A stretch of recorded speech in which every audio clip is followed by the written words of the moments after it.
ทานรองรัฐมนตรีกระทรวงป้องกันความสงบพบปะโอ้ลมต่อนายและพลตำรวจกองบัญชาการป้องกันความสงบแขวงพงศาลีพลโทกงทองพงวิจิตรกรรมการศูนย์กลางพรรคคณะกรรมการป้องกันศาสตร์ป้องกันความสงบศูนย์กลางของรัฐมนตรีกระทรวงป้องกันความสงบพร้อมด้วยคณะพบปะโอ้ลมต่อนายและพลตำรวจกองบัญชาการปกส.แขวงพงศาลีในโอกาสดังกล่าวพลจัตวาคำจันทร์แสงลาวงกรรมการประจำพรรคแขวงหัวหน้ากองบัญชาการปกส.แขวงพงศาลีได้ขึ้นรายงานสภาพการนำพาจัดตั้งปฏิบัติเวียกงานป้องกันความสงบต่อท่านรองรัฐมนตรีกระทรวงป้องกันความสงบโดยย่อเป็นต้นแมนสภาพที่ตั้งจุดพิเศษของแขวงพงศาลีสภาพการที่พ้นเด่นภายในแขวง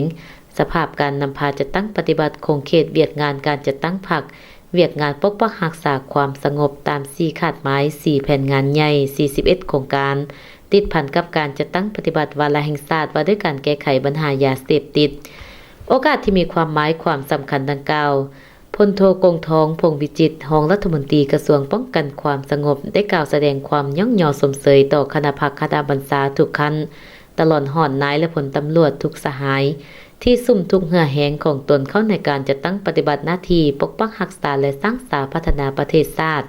จนสามารถญาณได้ผลงานในหลายด้านพร้อมทั้งเน้นหนักให้เอาใจใส่ปฏิบัติเวียกงานหอบด้านโดยการเริ่มจากการเฮ็ดเวียกงานการเมืองนำพาแนวคิดให้นายและผลตำรวจเพื่อรับประกันถึงความหนักแน่นของกำลังภายใต้ขั้นบัญชาของตนสืบต่อเพิ่มทวีการหั่นเอาพนักงานลงก่อสร้างหักฐานการเมืองให้แข็งแรงรักษาความสงบทางด้านการเมืองสังคมมีความสงบปลอดภัยและยุติธรรม